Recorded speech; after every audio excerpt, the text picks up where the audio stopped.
So I'm gonna take you through my process of weaving with just a couple other textures. I already added in, I had this, like, this is a cross, I would say, between yarn and roving, kind of chunky yarn of some sort, and I decided to put my kind of bubbly over under plain weave roving right in the middle. And one thing I like to do, especially I liked it when I was a beginner, is to kind of like have a centerpiece and then like reflect the same thing up as down.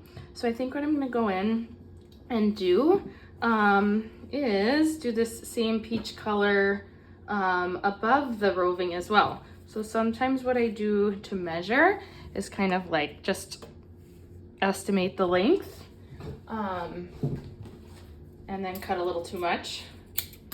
So to do this, I'm going to start, I don't know, maybe I'll start on this side. I'll start over and just kind of weave in the tail a little bit, leave the tail behind the piece, and then I'll just kind of take this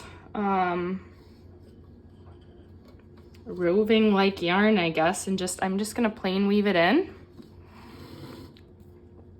to my piece.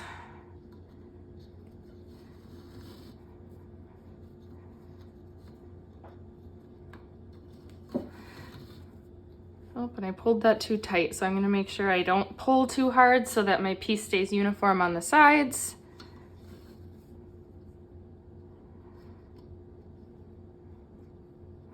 Make sure you check where each of your warp strings should be, especially after you weave with roving, because they can look a little wonky because the roving is so thick. Again, if you make a mistake, you can just pull it back out.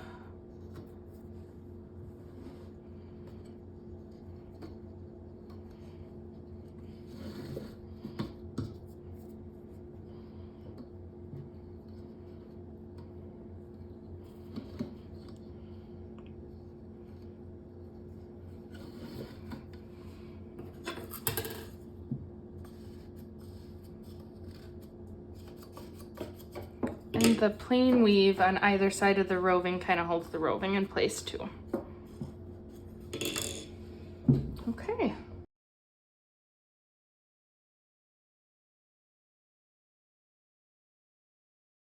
Okay, so now I'm gonna try weaving with this kind of like, I don't know, curly texture yarn.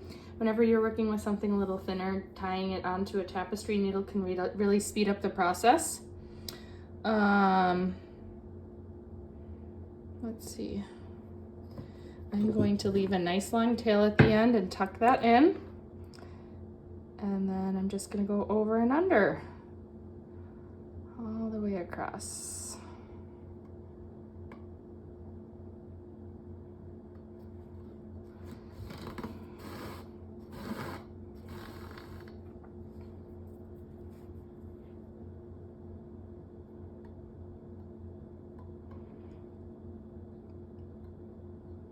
And again, if I don't like how this yarn looks here with this project, and I was debating what to do, I'll just take it out and do something different. Sometimes I even like weave a chunk of a project and then I have a place in my living room, I put it on a bookshelf out of the way from the kids.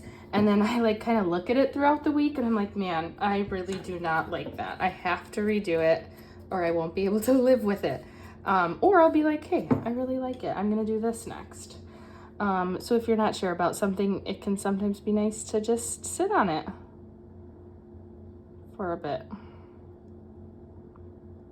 I mean, I usually weave during my youngest nap time, so then I have plenty of time to sit on it in between my weaving sessions.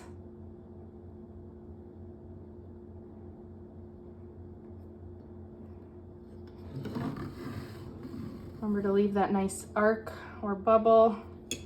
Doesn't have to be perfect.